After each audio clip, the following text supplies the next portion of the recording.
Welcome back to another crypto cruise. Man, it's been an exciting week. It's been a very exciting week. I gotta talk about what happened with Bitcoin, with crypto, and yeah, I gotta talk about a lot of things. I'm gonna talk about what happened with Bitcoin. I'm gonna talk about what happened with a few specific crypto and how it relates to my trading adventures and how it relates to this series going forward. And also, I'm going to be reviewing what I'm driving today, a 2025 Ford Lightning, F150 Lightning. So yeah, let's get started. First of all, I had to remind myself where Bitcoin was last week because it was so exciting this week, right? So I looked at my last crypto cruise video from last Saturday with that Bronco, and Bitcoin just hit like $90,000. It was just getting exciting once again. I don't know why this guy next to me keeps honking. He's just honking for no reason. And he has a ladder hanging out of his trunk. Anyways, so since that crypto cruise, every day since then, Bitcoin has been going up $1,000 literally every day since then, right? Because yesterday I did something new. It was Friday afternoon, and I saw Bitcoin was so close of breaking $100,000. I did a live stream where I didn't talk. I just did a live stream on my Twitter and my X, and we were watching it, and went up to 99,851. Okay, and we tried to top that a couple times and we couldn't. So that's where we ended up. We were $151 away. So there's some heavy sell walls right before $100,000. And a lot of people are looking at the Binance walls, the Coinbase walls. There are a lot of people that do not want us to cross $100,000. And that's quite okay. I'm okay with that. But, it's getting so crazy now. Since last week, since we hit $90,000, it's been absolutely nutty.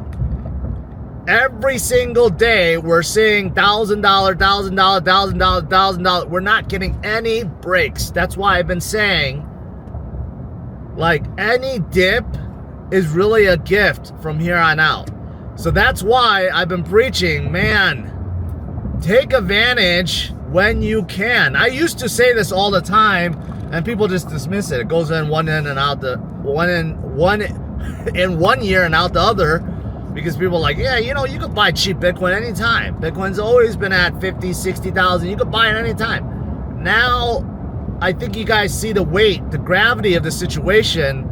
Wall Street is really FOMOing every single day.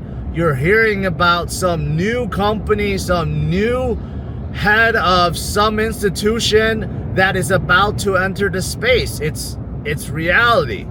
FOMO is hitting Wall Street hard.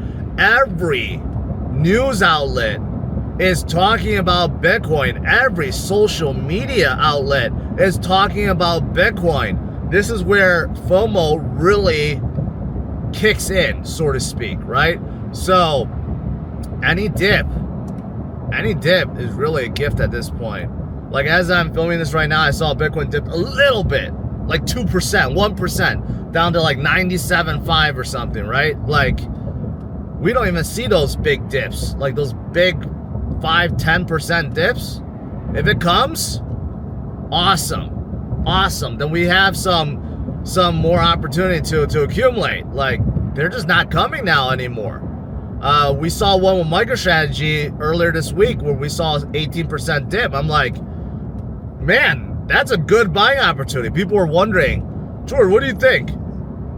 What happened with MicroStrategy? Why did it tip 18%? I'm like, why did it happen? That's not the right question. The right question is, did I buy any? Did you buy any?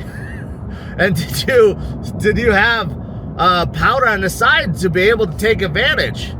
The question is not why it dipped. The question is, how much money do you have on the side to be able to take advantage of these dips? Because going forward, there's not going to be that many opportunities, because the price is going to keep on going up for Bitcoin and any related company like MicroStrategy. You guys got to see it now, right? Everything I've been saying for years is coming true. The supply shock that I've been talking about, how the exchange reserves is going down and how the institutions are buying billions upon billions through the ETFs, through the OTC market. It's happening in front of our eyes. And more are starting to load up. We're seeing more and more companies now talking about putting Bitcoin into the reserves. Now we're hearing about states doing the same thing. And as a country, we're going to be doing the same thing. And other countries are going to start doing the same thing. We're hearing now other countries and other candidates, presidential candidates, talking about how they're going to put Bitcoin into their reserve. So, I mean, it's going to get, 2025 is going to get really, really exciting, guys. Really exciting. So, we're going to hit that magical 100,000 mark sooner or later. I'm actually hoping it's later, because I'm hoping that we don't cross it too soon, because I really wish that we stay below where we are. Is fine, like in the 90s, but I'm hoping we see more resurgence in the alts, which we have been seeing. But here's the thing. This is what I want to say, and this relates to my trading activities recently, which has been, I increased in my trading activity like 100-fold since my Dubai trip, because in a crypto winter, it's basically impossible to trade. You have, I'm sure you guys know, some of you guys are traders, some of you guys watch like other channels that, you know, show you all these lines and all these indicators and signals and patterns and stuff. In crypto winter, you're not making any money trading, okay? It's virtually impossible. But in a bull market with all this momentum and volume, you're going to make a ton of money if you're trading. If you know what you're doing, even if you're lucky, you can make a ton of money. So right now is the opportunity to do so. So ever since we've started surging up, and ever since we've started seeing some of these alts start moving, I mean, the opportunities are tremendous. So my trading activities have gone up through the roof. So that's why I've been saying, I'd rather see Bitcoin stay down and have the alts come up. And I know a lot of you guys have altcoin bags. You would love to see that. Right now, we're just seeing it in a few, right? Obviously, they are driven by some good news, but there's more to it than that. The whales, I don't know how they're doing it, or maybe it's random, or just because it's based on their preference. There are definitely a handful of alts that are being driven up right now. The momentum is in these, and it's like clockwork. I have like 5 to 8 different alts in my list right now on TradingView. And you guys, when you watch my live streams, you'll see them. And sometimes I add new ones, but it's like clockwork. Every single day I go through them, and you'll see like 1 or 2 of these just start pumping up for no reason. And a few of these always correlate with each other. The newest kid on the block, some of you guys may have noticed, is Stellar Lumens, XLM. And it's been on fire. It's up like 60% in the last day or two.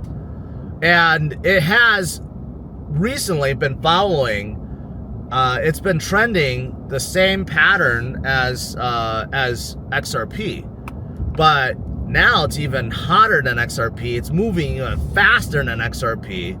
It's obvious that the whales are now really driving all the volume to Stellar Lumen. So as a trade, it's been absolutely awesome. I've just been making a killing just trading XLM. But in terms of some of these hot coins to trade.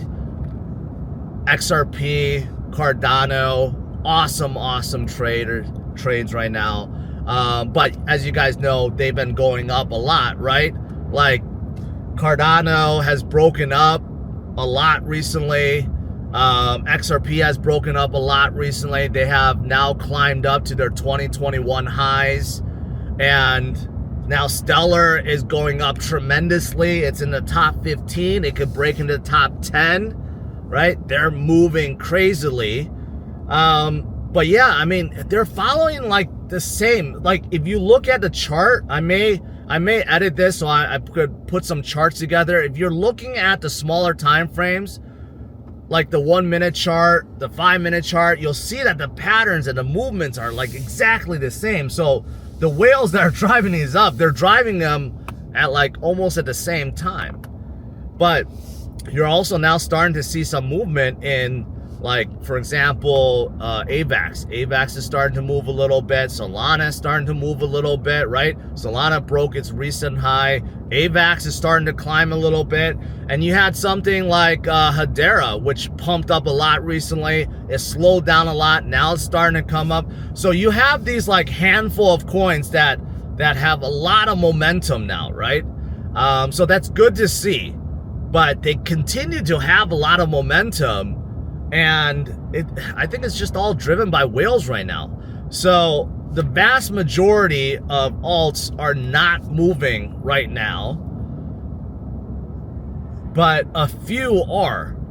And you could argue, yeah, it's due to like some of the good news. Obviously, Cardano, XRP, Hedera, and Stellar, they have made news recently because they're part of the new Doge initiative. And they're all kind of working together now, so to speak, and kind of working with Elon as well. And they're in the RWA space. They're kind of all like loosely working together. Like Charles Hoskinson is working with Jeb McCaleb. And, you know, Jeb McCaleb hates Brad Garlinghouse and Chris Larson of XRP. But somehow they're kind of working together too.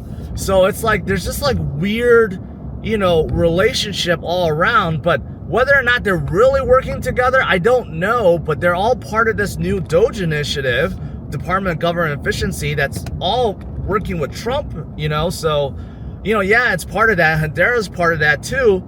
But, you know, I don't know what is actually being done. But because of this news, they all started like getting really hot. But then now I think whales are just carrying it. But anyways, yeah, so those of you guys that are holding it, great. You know, from a fundamental standpoint, like Stellar Lumens, I've never understood like what Stellar has been doing. You know, they're all over the place. Back in the day, they said they were going to get into stablecoin game. They were going to help Ukraine come out their own stablecoin. Don't know what happened there. They were going to get into smart contracts.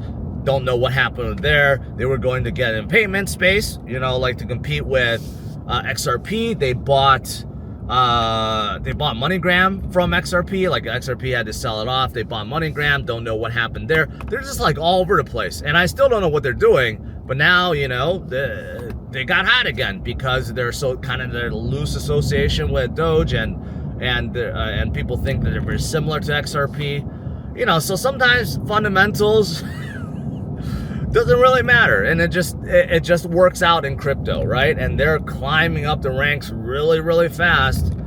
So I guess those of you guys that, you know, have held on your bags, congratulations. But as a trader, I'm just saying right now, there's loads of money to be made trading these hot momentum coins right now, right? So I wanted to say, like, where I am right now, it's getting colder and colder and colder. So I don't know how long I could continue to do these crypto cruise and Sunday walks. I'll try to do them as long as I can, but when it's like below zero and it's just like, you know, snowing out and there's mountains of snow, I don't know if I'm gonna do them. So I may actually start doing like, and it's not for everyone, I may start doing like just like trading videos, maybe live ones or recorded ones. I know it's not for everyone, but like I said, in a bull market, like, you can make some serious money with trading, and I have been doing absolutely amazing with my trades. And I'm not even the most technical guy. I know I'm not the most technical guy. I know I'm not drawing the most lines and circles and all that stuff. But, you know, when there's momentum, and when you could detect the momentum, and you could detect just a few basic patterns, it doesn't really matter, because you could just make a killing. So I may start doing that, and I may do it more on X, because it's less pressure, and I could play music, and I could just stream all day long. Like yesterday when I was streaming on X, I was just streaming for hours. And it's just like more casual. I may do that. So a lot of you guys don't follow me on X because you just like to stick with YouTube, but I do suggest you to follow me on X. I do a lot more content on X, more chart based, more video based, and I may do more live streaming, just impromptu, like just live stuff on X going forward. And I'm going to put a lot more emphasis on X stuff. So you guys may want to just follow me on X, and I always have the description in the video. And you know, as for this trading idea, this trading video idea, I don't know how soon I'm going to implement it, but if I do, I'm still going to do a lot on YouTube. I may just do recorded ones first. I don't know if I want to do live ones. And you know, caution, it's always dangerous, but if you have fail safes, stop gaps, and so forth, you minimize your losses. But yeah, I may go in that direction going forward, just so you guys know, because I do think that there's a lot of money to be made, and plus I don't know how long I can do these outside videos when it's going to start getting really cold and really snowy, and I don't think I could do them.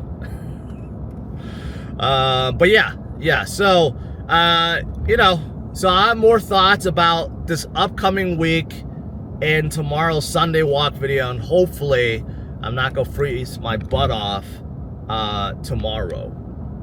All right, now as for this F150 Lightning, you know, I really like this Lightning, but I could see why it doesn't sell well.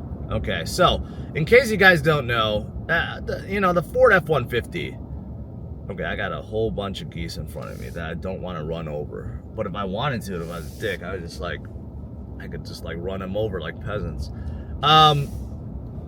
In case you guys didn't know, the Ford F-150 is like the best-selling truck for like 100 years, okay? Ford knows how to make trucks, and they're the best trucks, okay? I don't care if you're a Chevy guy or a Ram guy, Ford makes the best trucks, okay, full-size trucks. You know, so Ford decided, you know, some years ago that, hey, they needed to compete with Tesla, okay? You know, a few years ago, all manufacturers decided they needed to compete with Tesla, hardcore. Tesla was eating everyone's lunch, and if they didn't go 100% to EV, they were going to get killed. Ford was the first one to really embrace that, so they went 100% into EV. They came out the Mach-E, and they came out the Lightning. And I gotta say, the Lightning, which is based on F-150, is actually a really good truck. Okay, if you ever driven F-150, it's not bad, but the Lightning makes the F-150 like a lot better. First of all, inside, it's extremely quiet. The insulation is amazing, and without the engine exhaust noise, it's luxury car quiet in here. So even though this is not a luxury car, it's luxury car quiet. I'm going 50 miles per hour, and you guys probably could hear me perfectly because there's no noise in here whatsoever. It's awesome. Because of the full-size truck with this very soft suspension, it feels like a luxury car. It feels really nice with the long wheelbase, with the big tires and the soft suspension. You're driving on a cloud. You really are. And because this is a pure EV, the throttle response is amazing. It's amazing. This one has dual electric motors, and in combination produces 580 horsepower and over, I think, 750 pound-feet of torque. So you got plenty of power. 0 to 60 in 4 seconds. That's like race car territory. Quarter mile, 12.7 seconds. So this is faster than the original Ford Lightning, which I grew up with. I still want to get that car. I still love that car. You saw in the first Fast and Furious also. This is faster than that, even though this is much bigger and weighs a lot more. So you can, like, a lot of you guys like the LC500. This will blow it away if you race it. That's how fast this is. This is actually, I think, up until the Raptor R came out, this was faster than even the Raptor. So that's how fast this is. So even from that perspective, this is a fast truck. So what I'm trying to say is this is an awesome truck, and the steering feel is great. I don't know what they did with the steering. I think this is drive-by-wire steering. No, it's not. I think the Cybertruck is the first one, but whatever they did with the steering is awesome. There is no play in the steering wheel. Super precise, perfect weight. Everything about the feel of this truck, the drive of this truck, is amazing. They took the F150 and made it better in every single way in terms of how it drives. Okay, so I got to preface it by saying how it drives. As for the utility of it, like the space on the inside, just as big, okay, as a normal F150. It's huge, apartment-like huge. You could be 6'6" and 300 pounds and fit in here just fine. Okay, I have like a foot of headroom left in here. I mean, there's so much room in the back, just as big. And of course, it's a flat bottom, so you could fold the seat up. You could put stuff in there. The bed, there's different configurations, but on the Lightning, I think you're limited to just a, 5.5 foot bed. But because it's a Lightning, you got plugs all over the place. Right in the back, you got a 220 plug, all these 120 plugs. Inside too, you have plugs out the wazoo everywhere. So you got a giant battery because this is the EV car. So you got a giant battery. You could plug whatever power tools you have on site, and you could also plug into your house in case you have an outage, power outage at your house. You could use this as a giant battery pack for your house too. So big benefit, right? And basically, again, as a truck, it's the same as a normal F-150. So it's great. It's great. And technology-wise, it's great too. Like this one is like the mid-trim level. So you got this like huge 15.5-inch screen in the middle that's mounted vertically. It's kind of weird. I would prefer horizontally. You got this giant digital gauge cluster, right? So you got these, and then you got a wireless charger. Again, a lot of ports everywhere. Something that's cool with most F-150s, you can actually put down the shifter so that you can fold down this like work table. So if you wanted to have lunch there, you put your laptop there or something. That's pretty cool. I don't believe the other trucks can do that. And then you got a whole bunch of stuff for your towing too, to make it towing and backing up with a trailer easier, right? So all this stuff, really, really nice. So, as for F-150, this is way better in so many ways. So this is why, I think Ford nailed it. Now, at the beginning, I said I could see why there are people that also, I said at the beginning, I can see why people like it and why people don't. Here's the reason why people don't like this truck. So far I said everything good, but the bad thing is, because it's the EV, some of the truck things that you're supposed to do gets limited because there are two battery pack options. One, the smaller battery pack option, you're supposed to be able to go around 230 miles. And the larger battery pack option is about 320 miles, right? The problem is those are very, very overrated. So people have tested, even with the larger battery pack option, the 320 miles, people have gone on the highway, 70, 75 miles per hour on a trip, and they've only gotten 230 miles. So that's very, very, coming very less, right, than the estimate. And what makes that worse is if you're towing something. A lot of people that get a truck like this, they're towing a boat or something, and if you're towing, that 230 drops to like 100. Some people have seen it drop to like 90 miles. And that's horrible, horrible. And it takes a long time to charge the battery pack for a truck like this, right? So basically, if you go get a F-150 Lightning, you basically cannot tow at all with it, right? So that's why so many people do not buy a Lightning, because if you're just driving around town, which I can see a lot of people do, they just drive around town, just like a lot of people get Cybertrucks, they'll never tow anything. It's fine. If you just drive around town because you like to drive a big, full-size truck, and you like to look down on people, and you just like a high-riding truck, it's fine. 230 miles is plenty. But if you're going to be hauling things in the back, and you're going to be towing anything, this is not the truck for you, because you're just not going to go anywhere. You're really not. And also, the second thing is, I don't know why all EV manufacturers, including Ford, has to make their EV cars look different. F-150 to me looks good. The Lightning, they just had to make it look worse. Like, the front end has this big plastic grill that makes it look cheap.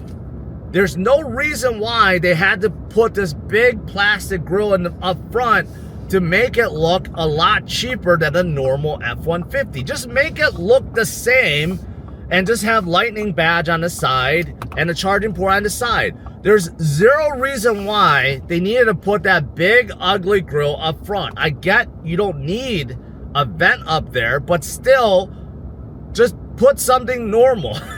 The front end makes it look so much cheaper than it needs to be. Like, I don't get the logic behind manufacturers trying to make their EV cars look uglier. It makes no sense to me. If I was Jim Farley, I would veto this and say, no, guys, just make the EV cars look the same as normal cars, right? So that pisses me off. Like, that really pisses me off. And the final front is this: Lightnings do not cost cheaper than their normal counterpart. This one is the mid-range one, and it comes in at $70,000, which is more than the normal ones. But you could counter that with a $7,500 federal tax credit, right? So that's how they're justifying it. But even that would still bring it down to a $62,000 total cost, and that's still a lot more than well-equipped F-150. Even though there are a lot of well-equipped F-150s now in the 70s and 80s and so forth, but still, this is still getting up there, right? So the three reasons that are really holding this back is the range, and then the ugliness, and the price, right? So that's why you're now starting to see a lot of Ford dealerships slashing the price on Lightnings because they can't sell them. I'm hearing, you're seeing dealerships sell these at like $10,000 below MSRP, sometimes even more.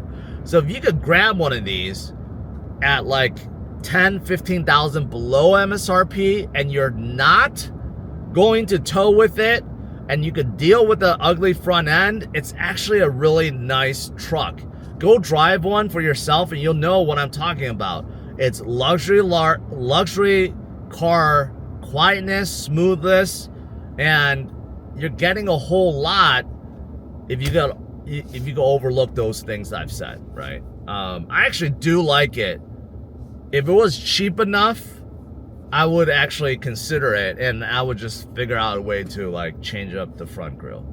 And the front trunk, I didn't show you guys. The front trunk is massive. You could put a lot of stuff in the front, so that you could actually get groceries and stuff with it. In a normal truck, you can't, because they'll just like, you know, unless you get a divider in the bed, everything's go fling around in the bed, right? Like, you can't put groceries anywhere. In the trunk, in the front, I should say, it's plenty big, so you could put all your groceries and stuff up front, and it still be very practical.